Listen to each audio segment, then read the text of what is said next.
Hey there, Mr. Redder here. Welcome back to another episode of r/entitled Parent Stories. Our first story we'll be reading today. Karen demands I drive 12 hours to pick up her son.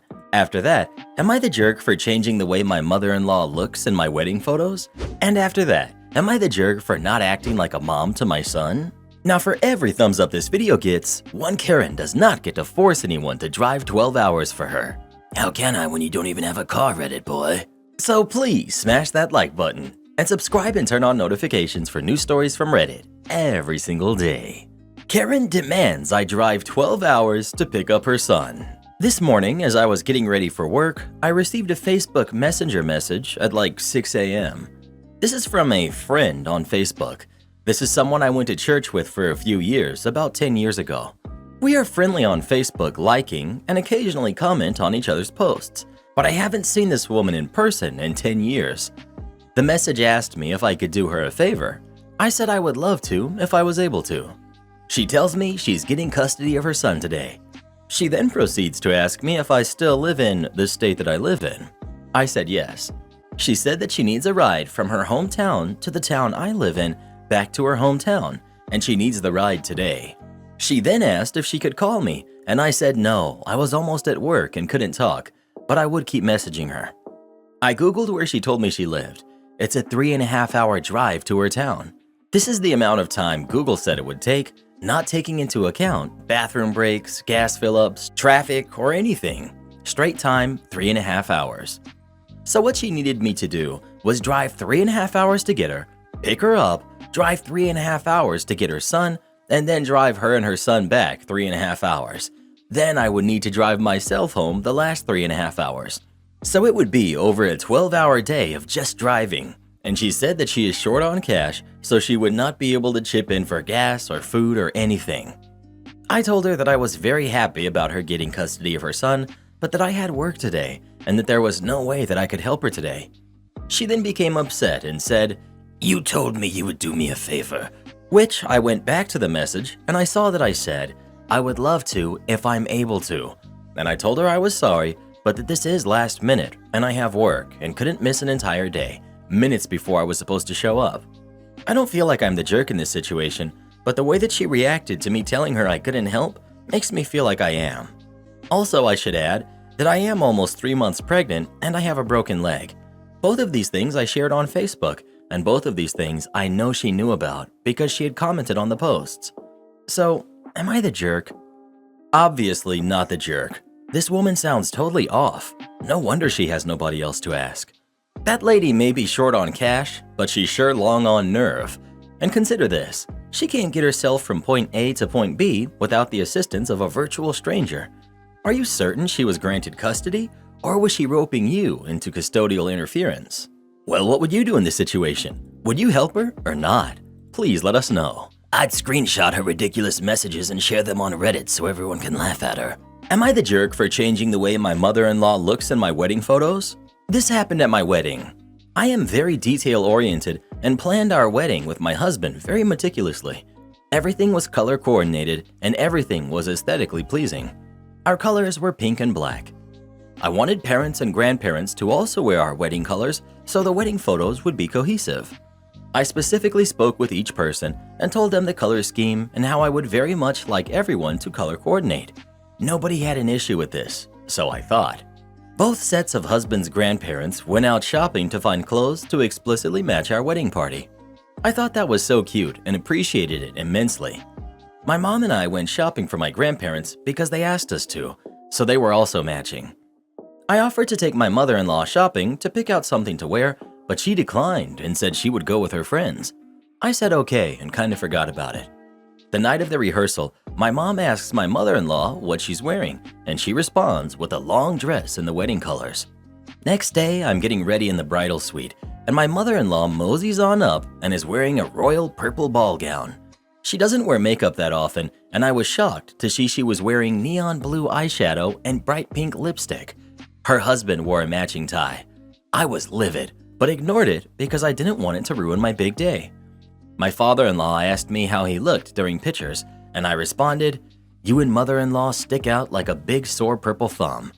He asked what that was supposed to mean, and I told him that they knew the dress code, Now they looked out of place. He said he wore what was given to him and he would relay the message to my mother-in-law. My mother-in-law approached me later in the night and asked me about my issue.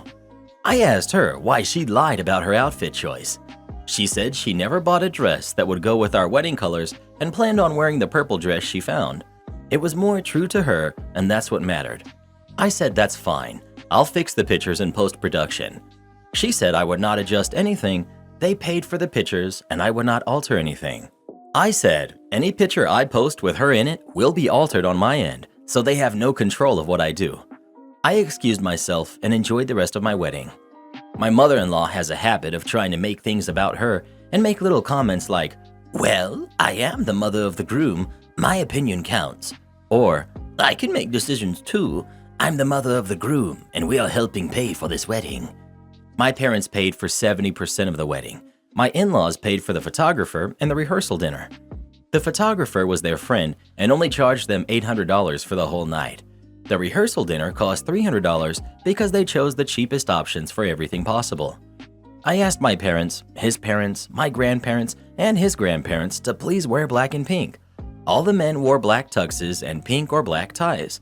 The women, minus my mother-in-law, wore black dresses or pink dresses. No other guests had stipulations to their attire except, please wear formal attire. Edit. My father-in-law knew about the color scheme and went along with my mother-in-law's plan because he wanted to prove a point. My mother-in-law went out and purchased the purple dress when she had a beautiful black dress in her closet. I can't stand overly controlled weddings like this because of reasons like this, but it does sound like she did it on purpose to annoy you. So, not the jerk. Not the jerk. Her big eyesore didn't turn out the way she wanted. Those are your photos, not hers. If they didn't intend those photos as a gift, meaning you get free reign, then they should have made that clear way before the wedding. Not the jerk. If it were a simple misunderstanding, I could have given her the benefit of the doubt, but the fact that she straight up lied to you about what she was wearing makes her the jerk 100%. She knew what she was doing, and from the sound of it, she went out of her way to be as ostentatious as possible. This is your wedding, and it's not about her. I don't think asking people to color coordinate is an unreasonable ask at all, but it's like she went out of her way to draw as much attention to herself as possible. Well, who do you think is the jerk? OP or mother-in-law? Please let us know. Confession: I've never been to a single wedding in all of my life, and I definitely don't plan to. Am I the jerk for not acting like a mom to my son? I know this sounds bad, but let me explain a little. I, 35, female, have a 14-year-old son. I do everything I can for my son and make sure he has everything he needs. Lately, he's been acting out a little at home and school, so I decided to sit him down to try to figure out what was happening. He's my only child, and his dad and I are still together. I tried to sit him down and ask why he was acting out. I was concerned if maybe it had something to do with myself or his father, but he wouldn't budge. I asked him was there any issues going on at school, because if there was, I would be more than happy to help him. I was scared there would be bullying at his school, and I was prepared to transfer him to another school if necessary. He said there was no bullying and he hadn't had any issues. He just felt like 14-year-olds should act out a little. I told him his behavior was not allowed in my house. His behavior consisted of swearing at myself and his father, at his teacher, and much more. I tried so hard to discipline him as much as possible. So here's where the issue started. After a little fussing with my son, he said, "My life would be better if I didn't have a mother." I was extremely hurt. I said, "Okay," and went on with my day. I prepared dinner for myself and his father, not for my son. When my son smelt the food, he came downstairs and asked where his was. I responded, "I made dinner for myself and your dad. Since life is easier without a mom, there's some heatable food in the freezer." My son went absolutely crazy. He stormed to his room and did not come out until today morning. Normally, I would take him to school, but today I did not. He came downstairs expecting his breakfast that I make for him every morning, but there wasn't any. He said, "Where's my breakfast?" I responded, "Your mother would normally do that for you, but if life is easier without one, you'll need to prepare your own breakfast. Also, take the bus to and from school." After a few swears, he made himself some cereal and took the bus. I suppose my son called his grandmother, my mother-in-law, about this, and I received many calls saying I was a horrible mother, that I'm starving him and being petty. I thought this was a good way to discipline my kid and make him grateful for everything he has. I'm starting to think I messed up. So, am I the jerk? Edit for info. Later today when he gets home from school, I plan on sitting him down to have a conversation that what he said really hurt me. I do not plan to bring up the fact he called my mother-in-law. Edit 2.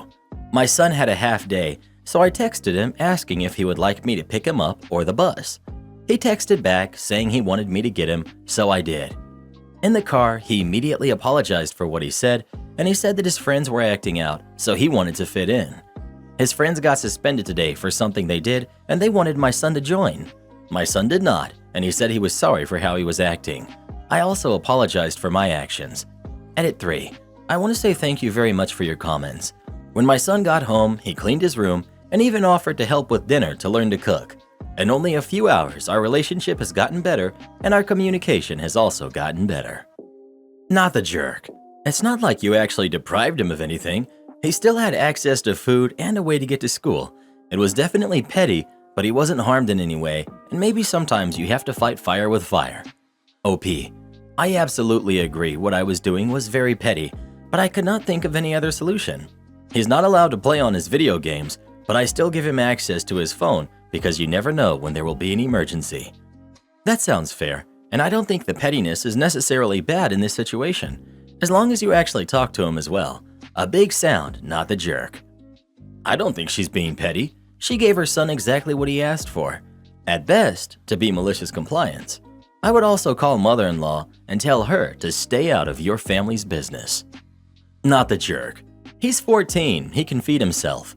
He isn't being kept home from school, he can take the bus. You would be the jerk if you kept this going for weeks, but doing it for a couple of days to help him realize all the things you do for him and appreciate them better is actually a really good life lesson. And it's natural consequences. He doesn't want a mom? You are letting him have his wish. But definitely, after a day or two, you should then have a conversation. But your edit says you are already planning to do that. Well, who do you think is the jerk? OP or her son? Please let us know. I got suspended in 8th grade for telling my teacher he looked like Snoop Dogg. Everyone in class laughed, but he didn't think it was funny. Am I the jerk for excluding someone from a dinner because of their food allergies? I, 31 female, am part of a friend group that meets up for dinner about twice a month. There's 6 to 8 of us that go together depending on schedules, and we take turns picking restaurants we want to try, and for the most part, we seem to have similar tastes. Last year, one of my friends, Jen, asked if we could include a friend of hers, Kate, that just moved to our city. Jen knew Kate from college, and since Kate was new in town, Jen thought this would be a nice way for her to develop social connections without too much hassle or pressure. Turns out, Kate is really nice and funny and is now good friends with all of us. However, Kate has a pretty serious seafood allergy. Like, not just shellfish or just fish, all seafood. She's not deathly allergic, but more like breakout in hives type allergic. This hasn't really been an issue since we live in the Midwest and there's not a lot of seafood specialty restaurants near us. There are a few that we tried before Kate moved here, but none of them were worth risking Kate's allergy to go back to. That was until a new sushi restaurant opened up about 4 months ago. My husband and I went, and it was amazing. We then went on a double date with another friend and her husband, and they loved it too. So when it was my turn to pick the next restaurant, I suggested that we go to this sushi place. A few other women spoke up that they've been wanting to try that place too. But then Jen spoke up and reminded us of Kate's food allergy and asked if I could pick a different restaurant. Unfortunately, the sushi place doesn't really sell much of anything that isn't seafood. Yes, they have some dumplings and other types of stuff for appetizers, but that's pretty much it. Not exactly a full meal. But I did the nice friendly thing and picked a different restaurant that we could all eat at. The next week though, I asked the other girls who wanted to try the sushi place if they wanted to go with me, and they accepted. It wasn't part of our normal scheduled dinners, just a few of us.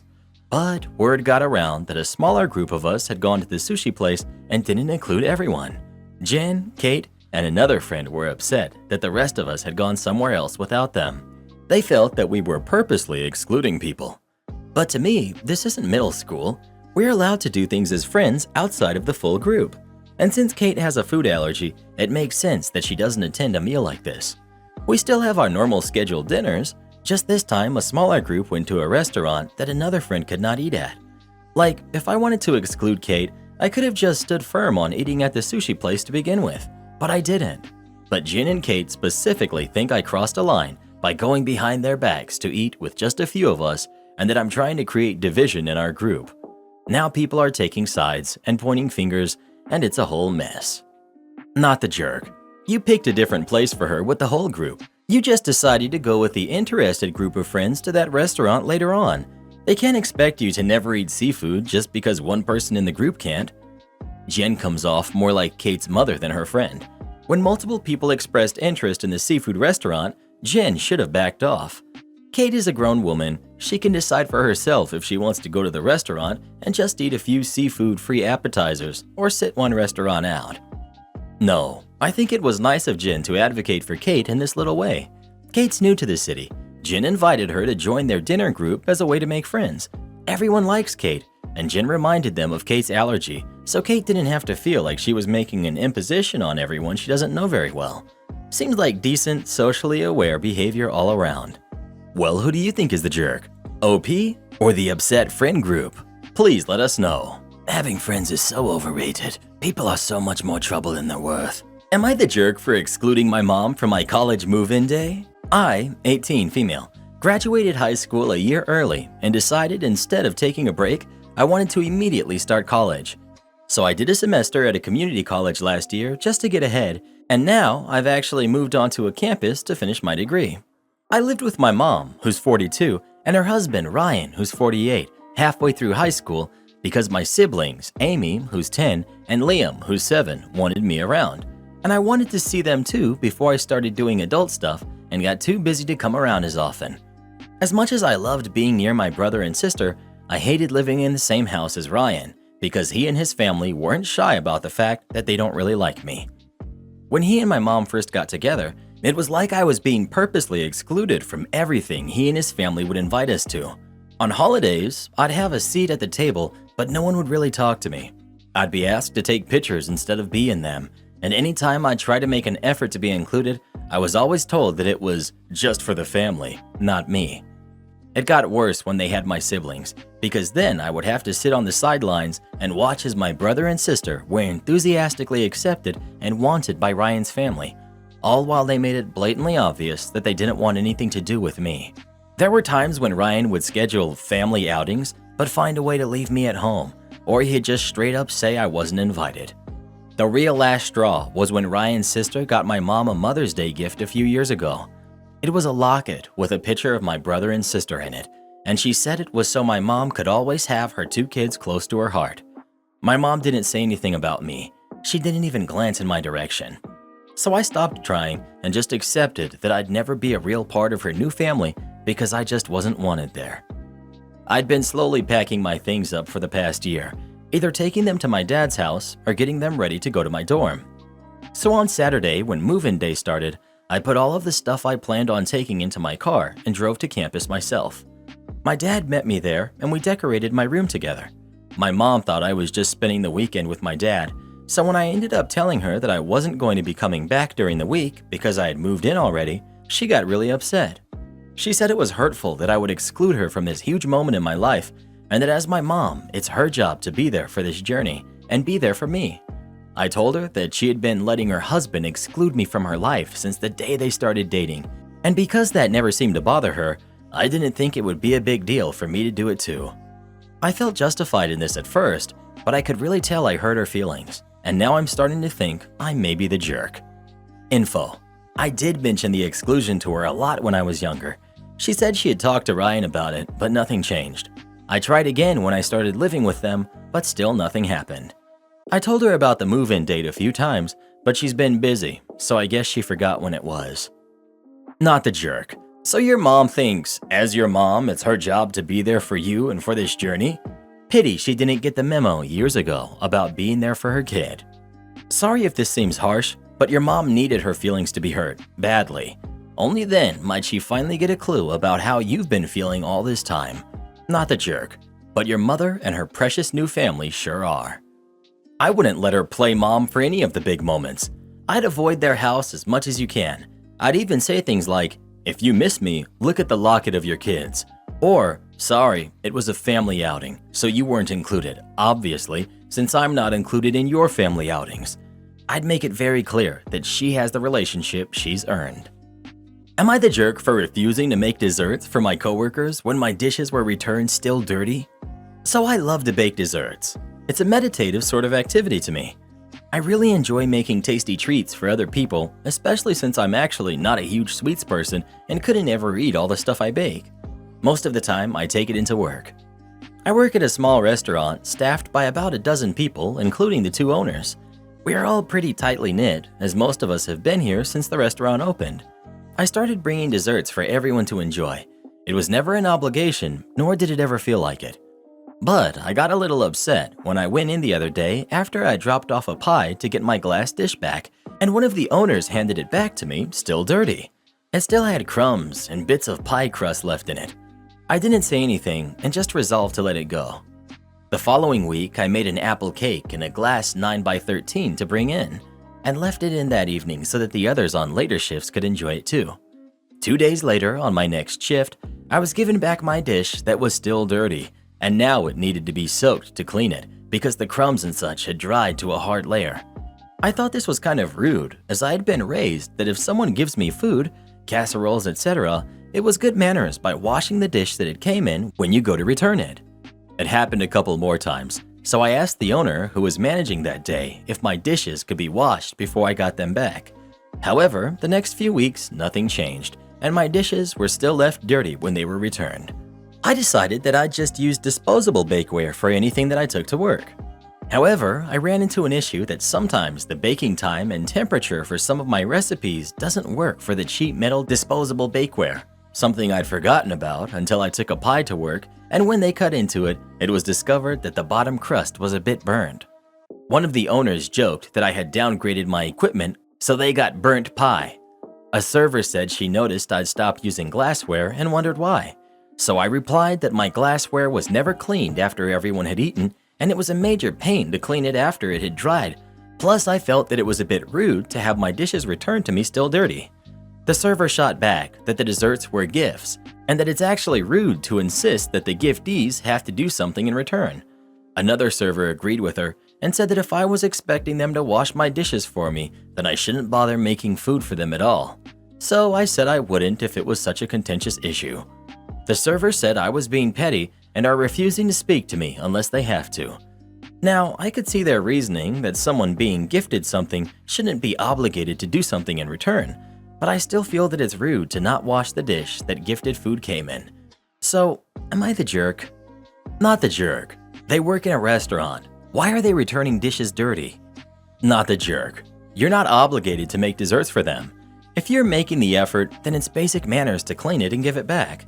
Not to mention, they themselves said you should stop if you want clean dishes back. Not the jerk. I believe there's a difference between treats and gifts. It's just common courtesy to clean a dish before returning it to someone. They're ungrateful slobs who don't deserve any of your delicious treats. No jerks here. Ordinarily, I would agree with you. If you gift a dish to a neighbor or friend, they should return the dish clean. However, in this case, you are gifting to a large group of people. So then, who's supposed to take responsibility for cleaning that dish? In this case, no one person is being rude. There just isn't a fair way to allocate that responsibility among the random people that benefit from your gift.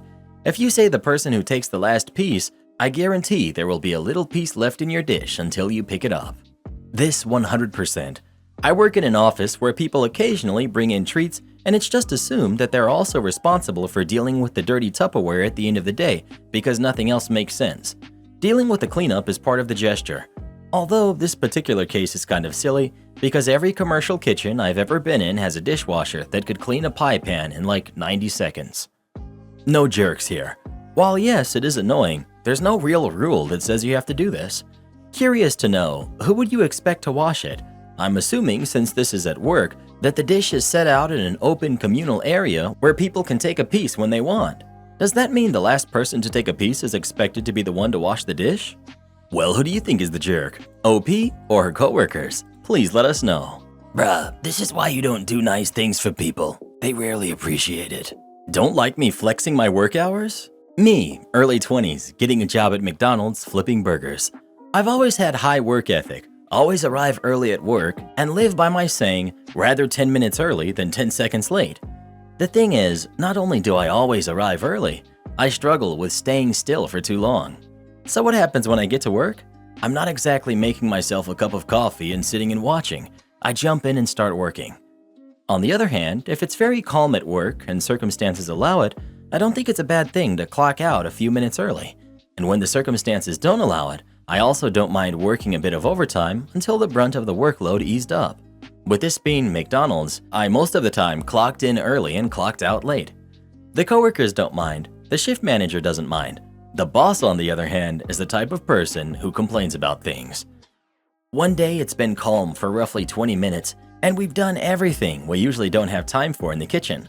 I have roughly 10 minutes left on my shift and ask my coworker, let's call him Tim, if they can hold the fort until the next guy starts, and I can call it a night. He laughs it off and tells me everything is a-okay. I change clothes and get ready to clock out and see the boss coming towards me. Boss: "Where are you going?" Me: "Home?" Boss: "You still have time left on your shift." I know. I came in earlier to help.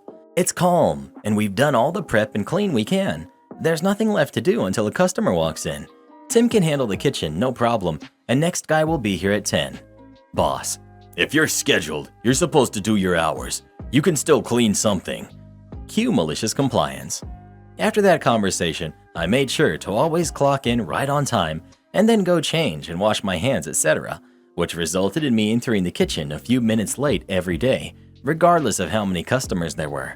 And since the boss was explicit about sticking to my hours, I always made sure to clock out right on time.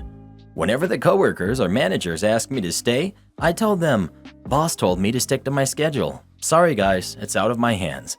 Best of luck though." Line is stretched outside the restaurant? Ain't my problem. Just got a phone call of 3 buses with tourists coming in? Nope. Boss asking me to help? Sorry boss, it's outside of my scheduled hours. May I suggest you grab an apron, wash your hands, and help the guys in the kitchen. They'll get swamped otherwise. See you Monday.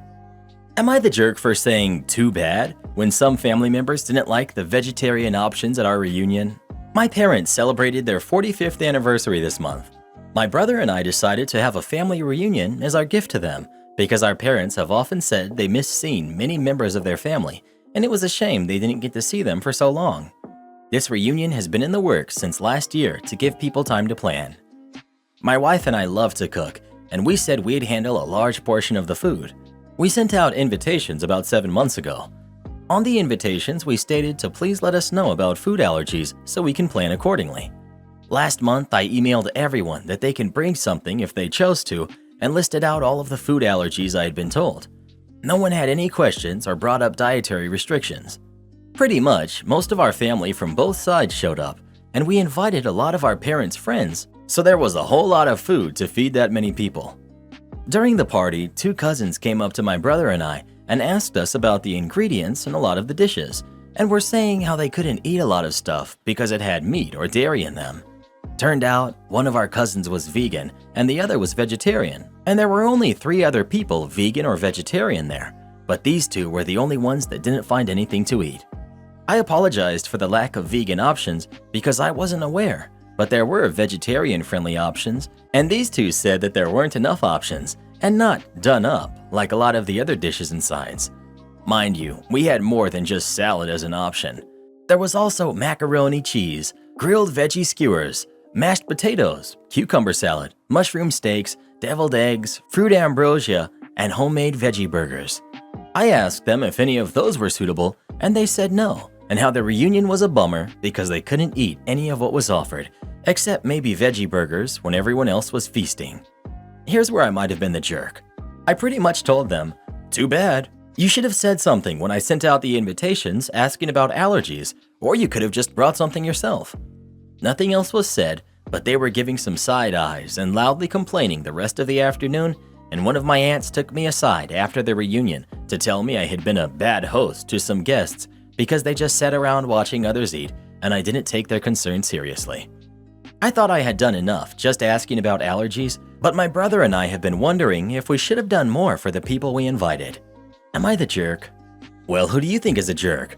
OP or their relatives? Please let us know. Family reunions are so overrated. Am I the jerk for asking for either my PS4 or $1,000 from my brother during his time of need? I'm in a bit of a pickle right now, and I could use some moral judgment. I, 19 female, very avidly play video games. To give you an idea of how passionate I am about them, I'm currently going to college for video game development and computer science. And most people know that playing video games has become a pretty expensive hobby.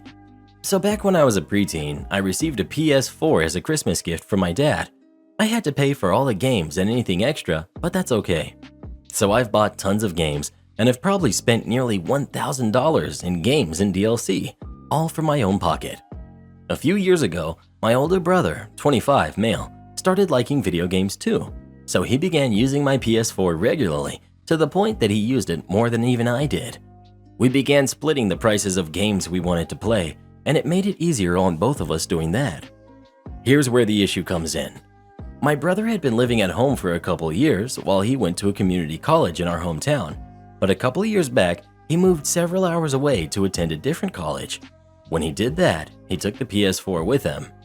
I was not made aware of this until he had already moved out. I came back home one day from a friend's house to find that the console, controllers, and all of the games were missing. Turned out, he lied to our mom that I had given him permission to take it. Turns out, his girlfriend had apparently taken a liking to The Sims 4 and played it pretty much non-stop on our PS4 and wanted to make her happy. I made the decision that once he graduated and worked full-time, then I'd ask for him to either return the PS4 and all games, controllers, and game drives, or to reimburse me for it. Now that the time has come, he graduated months ago and ended up landing a great paying job. So I finally took the time and asked him what I stated in the previous paragraph. He ended up going off and yelling at me. Apparently, his girlfriend decided to become a stay-at-home wife and he's paying the bills. He thought I was aware of this, so he was super upset that I'd be such a greedy jerk in his time of need. I told him that he didn't have to give me money if he just gave me back what was mine. And if he did give me money, I didn't need it right now, nor in a single payment. But he said that his girlfriend was super attached to it, so he couldn't do that to her. We argued more before he ended up hanging up and blocking me on everything. The reaction was so extreme that I'm wondering if I was wrong. I didn't realize he was having financial issues, but I guess I should have been more in the know, considering his family. Support our channel by joining as a member today, and we'll give you a shout out in our next video. Or come watch this video next. You won't believe what Karen does in that one.